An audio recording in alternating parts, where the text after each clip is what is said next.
Kakapasok lang, nagulat ang lahat. Duterte di makapaniwala. Sen Aimee, bumaliktad na? ICC China PBBM. Ayan, syempre, itong balitang ito na ating matutunghayan ngayon ay nagmula kay News PH. At syempre, ilalagay ko sa description box ang link ng channel ni News PH para maging updated po kayo sa mga balita na kanyang inihahatid sa atin. So, at ito po ang inyong lingkod na si BT na magbibigay ng reaksyon at komento dito sa videong ating matutunghayan ngayon. So wag na natin pagtagalin at sabay-sabay na nating panoorin ang laman ng video na hatid sa atin ni News PH at bibigyan natin ng reaksyon ang balitang ito. Pasok! Senator Aimee Marcos, si Sir Badong Aratal. ano po ang silbi ng pag-iimbestiga nyo sa gentleman's agreement kay Pangulong Duterte? Ibig po ba sabihin, lahat po ng agreement natin sa China, iimbestigahan nyo? Iimbestigahan mo rin ba yung kapatid mo ngayon na merong new model agreement sa China? Dapat consistent po kayo. Kasi gusto nyo na naman pasamain si Duterte. Wala pong masama sa pakikipag-usap sa kaibigan mong bansa. Katulad po yan ng pakikipag-usap natin sa USA. Wala pong masama. Parang may krimen bang ginawa si Duterte? Ito pa, ICC. Nakailang balentong na ba kayo dyan sa ICC? So parang dito is itutuloy, parang gustong itutuloy ni Senator Aimee yung pag-iimbestiga diyan sa agreement diyan sa China. Aba. Alam po ninyo, ang panghawakan lang namin yung sinasabi ng Pangulo ng Pilipinas. Ano po ang paulit-ulit na sinasabi ng Pangulo ng Pilipinas? Walang jurisdiction ng ICC sa Pilipinas dahil hindi tayo member. Kaya hindi po tayo makikipagtulangan. Bakit po kayo may option na ngayon? Bakit po nagbibigay ng option yung DOJ kung wala silang jurisdiction sa atin? Parang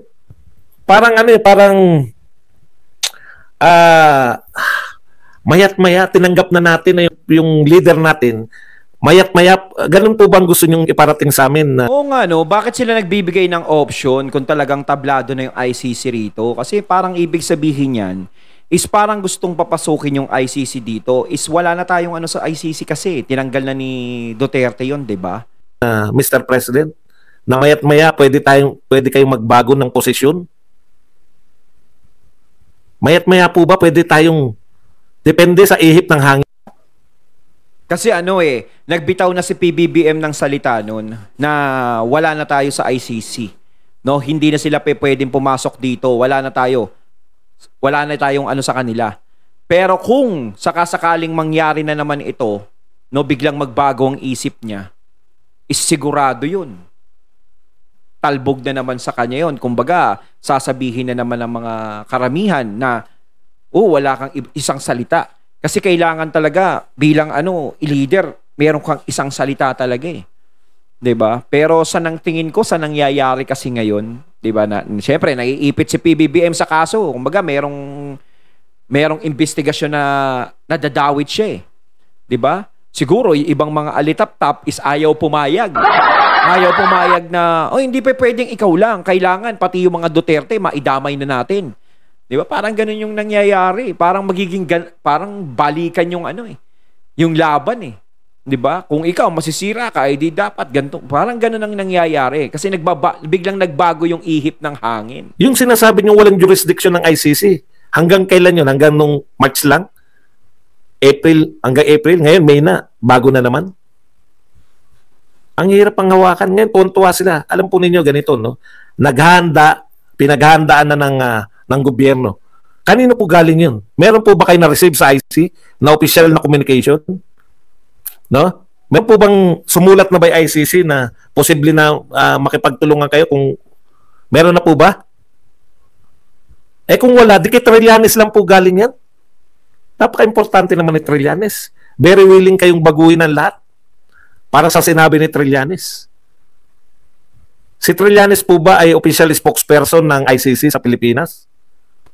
Ano pong bigat nung sinasabi ni Trillanes tungkol sa ICC? Meron po bang nag-corroborate na sinasabi ni Trillanes na meron talagang maglalabas na ng ICC? Sinabi po ni Senator Bato, hindi pa siya naiimbestigahan.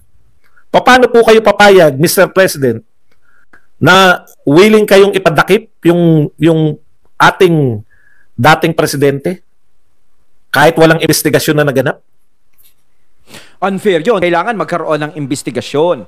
Hindi pwedeng magre-rely lang sila, yung ICC, sa sumbong lang sa kanila o dun sa ebidensyang hinain lang sa kanila nung mga nagre-reklamo. Kailangan, pati yung irereklamo is kailangan imbestigahan din nila kung bakit ginawa yun. Kasi para sa akin, wala naman akong makitang hindi maganda dun sa nangyari. Halos ang pinupuntriya kasi nila dyan, yung war on drugs na nangyari.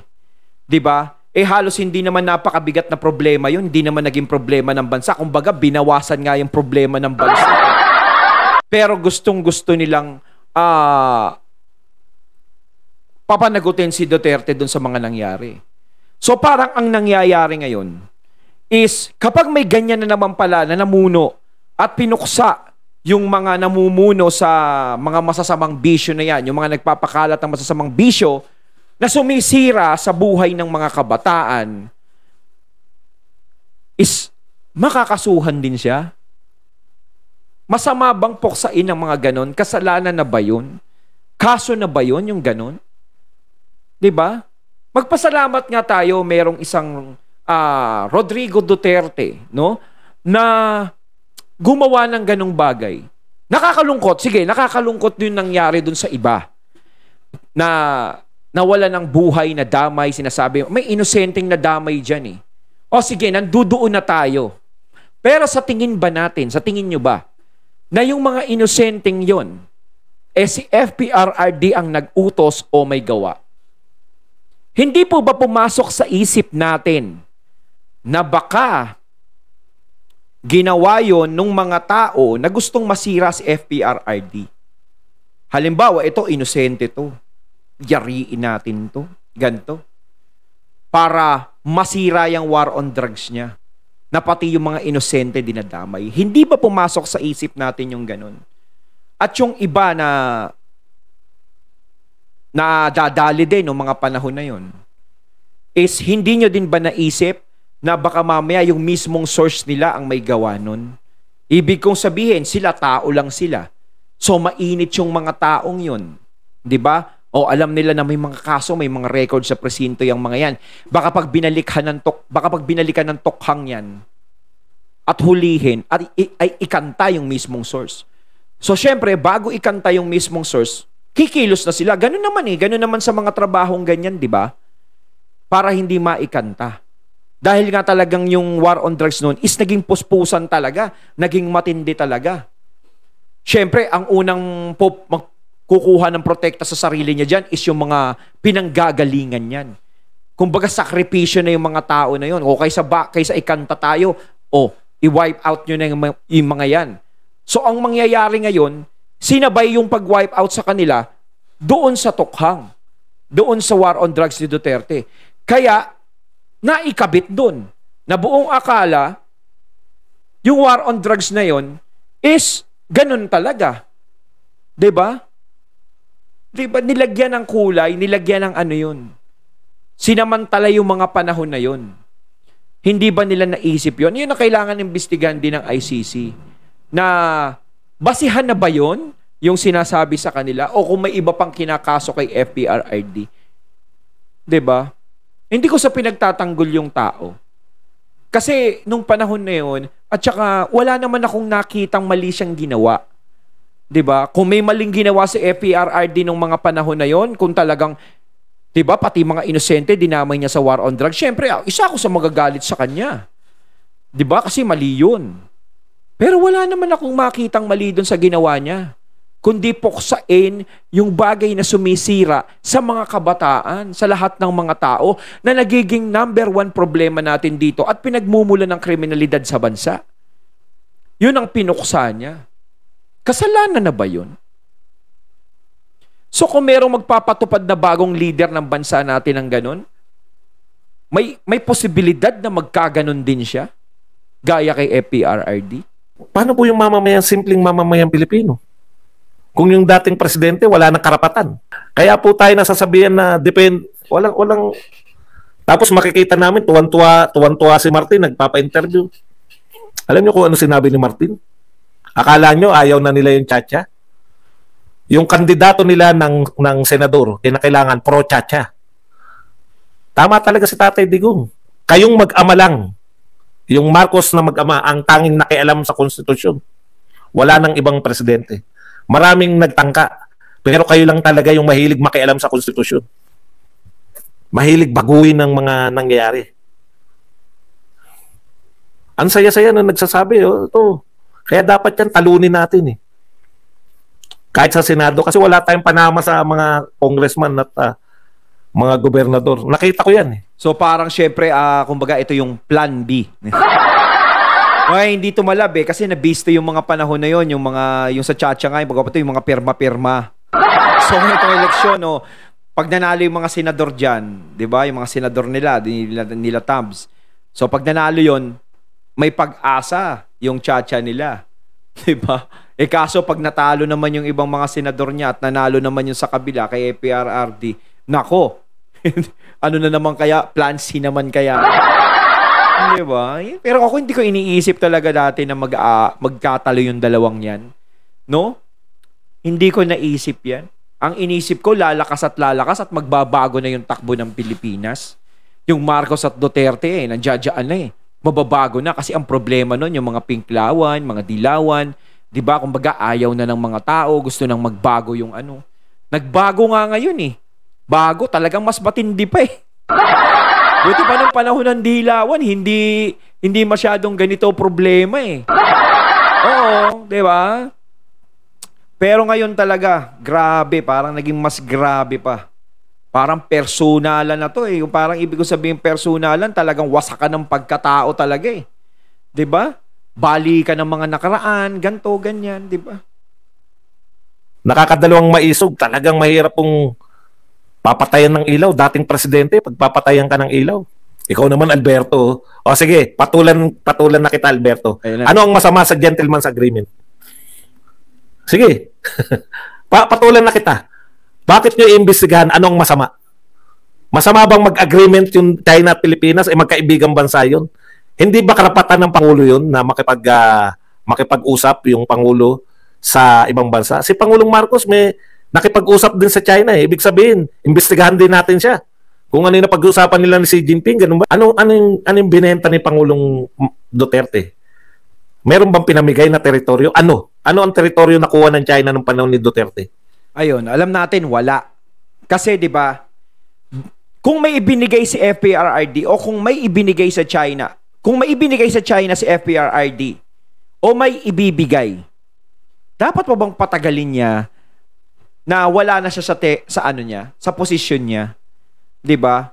Yung agreement bang 'yon is alam ba ni PBBM? Kinausap ba siya ni FPRRD na, oy, meron kaming agreement ng China na ang West Philippine Sea binibigay ko sa kanila yan. Kanila yan. 'Di ba? Wala naman siguro. Kasi kung sakaling ganun man nasabihin siguro ni FPRRD, hindi rin naman papayag si PBBM. Si PBBM na kasi ang presidente at siya ang magdidesisyon diyan. 'Di ba? Kaya bakit papasok si FPRRD sa ganung agreement?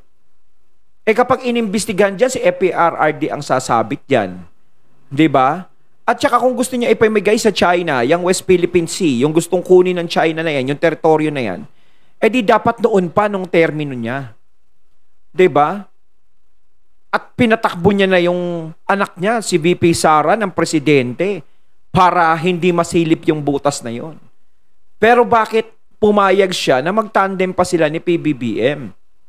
'Di ba? Kung talagang merong agreement na ganun. Doon ako nagtataka eh. 'Di ba? Kung merong agreement na ganun, bakit hinayaan lang ni FPRRD? No? Kaya sa tingin ko parang wala eh. Parang nalagyan lang ng kulay yung pagiging close ni FPRRD noon, ng presidente siya, tsaka ng China. May mga pag-uusap sila na nangyayari.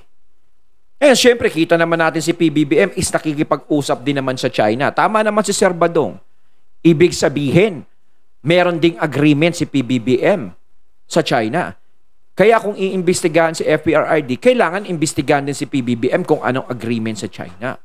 Kung hindi po yan nagresulta ng pagsuko ng ating soberenya, wala po kayong karapatan na mag-imbestiga sa mga nakaraan dahil gusto nyong pagtakpan yung kapalpakan nyo ngayon.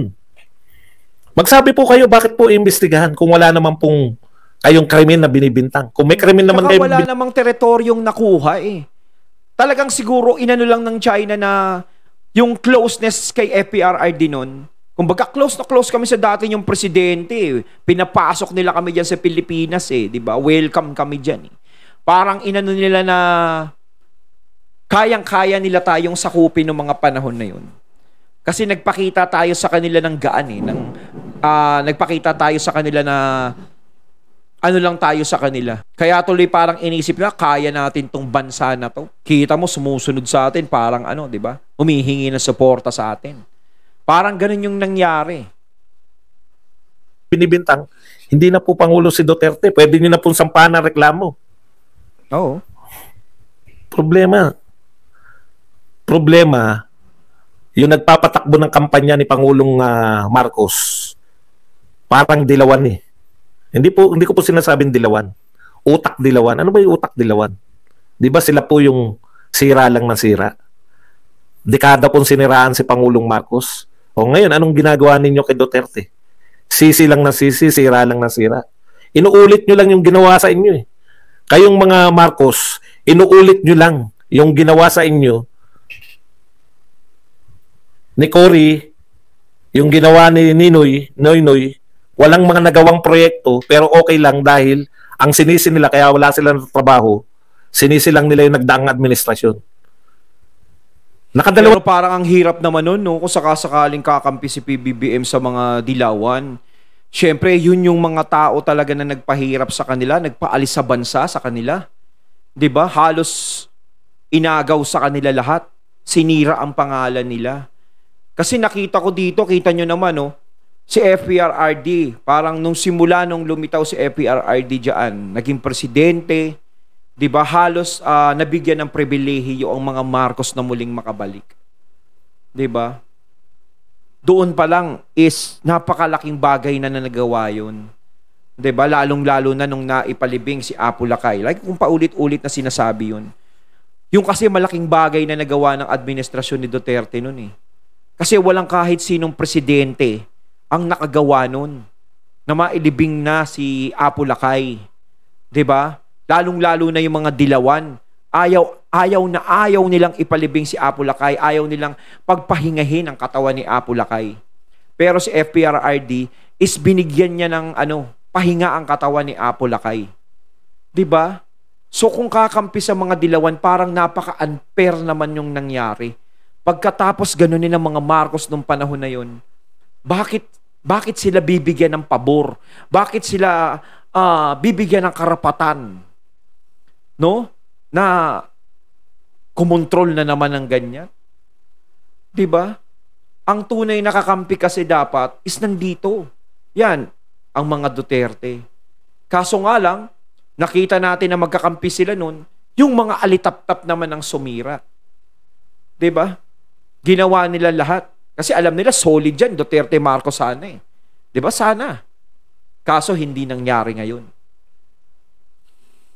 2 taon na kayo, hindi na kayo, no? Noong 2 taon si Pangulong Marcos, Pangulong Duterte, isang katutak na ang proyekto. Kayo ba, ano ba? Hukay pa rin. Pag may hukay, hindi na nagawa ni Duterte. Naghukay na kami ng tatayuan ng ospital. Yung utak ninyo, lahat ng problema isisi kay Duterte. Nakita ko rito, 2 raw yung pinamanang problema ni Duterte sa atin, kay PBBM. Ano raw yung 2 problema na yun? Yung ICC tsaka yung West Philippine Sea. May problema ba tayo sa West Philippine Sea? Nung panahon ni Duterte? O kayo ang nag-create ng problema? Ang problema, kayo nag-create ng problema eh. Tapos sinisisi nyo. May problema ba tayo sa ICC? Hindi pinapasok ni Duterte, umalis na tayo. Pero wala naman nangyayari nung sa West Philippine Sea nung panahon ng FPRRD. Kumbaga meron talaga ng bubuli pero nadadaan sa mabuting usapan. 'Di ba? Naaayos naman. Ito lang talaga naging parang agresibo yung mga sa China eh. Yung problema, hindi na nga tayo member. May problema si Duterte sa ICC. Kayo wala dapat. Kaya kayo nagkakaproblema sa ICC ngayon dahil ini-entertain nyo yung ICC. Hindi nga in-entertain ni Duterte. Nung panahon na pwede pa silang entertain kasi may 1-year period pa. Di ba? 1-year period pa. Eh ngayon, hindi na po tayo member ngayon. Pwede pong sabihin ni, wala nang jurisdiction, tama yung sinasabi. Tapos sasabihin nyo ngayon, dalawa yung problemang Kasi kung papasok ang ICC dito, lahat ng mga kaso dito pwedeng pakailaman ng ICC yan. iniwan. O di, kung ayaw nyo lutasin yung problemang iniwan, na hindi naman talaga problema dapat, kayo nag-create ng problema ngayon, huwag nyo po sabihin na ngayon tayo binobomba, may kasalanan yung nagdaan. Yun lang naman yan eh. Yung gentleman's agreement, yan po, kaya po nila iimbestigahan yan para sabihin sa mamamayang Pilipino, kaya pala tayo binobomba ng China. Dahil si Duterte nakipagkasundo sa China. Yan din ang sinabi ng China ngayon eh. Kaya namin kayo binobomba dahil nakipagkasundo kayo sa amin ngayon 2024, pero hindi kayo sumusunod. Pwede naman kasing gawa-gawa usap nila yun eh, ng China.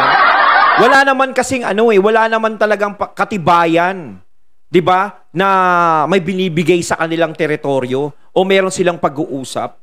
Kahit sino pwedeng sabihin na, may kasunduan kami niyan kung sabi-sabi lang. 'Di ba? Ang hirap talaga kung wala ka talagang papakitang ebidensya na talagang may kasunduan kayo. O kahit nga video ng pag-uusap nila eh. 'Di ba? Malay natin gumagawa lang yung China ng ganyan para pag-away-awayin yun nandito kasi alam nilang magulo yung natin ngayon, gobyerno eh. 'Di ba? Alam na magkalaban ng Marcos at Duterte ngayon. Idagdag nila yung problema nila diyan ng China. 'Di ba? Maaring ganun eh. Dumadagdag sila eh. Ano sasabihin nyo? Wiretapping yan. Nilabag nila ang ating batas. O meron pa ako nabasa kanina. Ano yan? Baka deepfake. Baka? Wala na tayong kasiguruhan sa lahat. Ayun, at ating natunghayan ng video na nagbula kay News PH. At syempre natunghayan natin ang boses na yon na nagbula kay Sir Badong Arateles. Kayo mga katunay, anong masasabi nyo tungkol dito sa video ang ating natunghayan ngayon at binigyan ng reaksyon? Comment lang po kayo sa comment box. So once again, I'm BT and I'm out. Peace.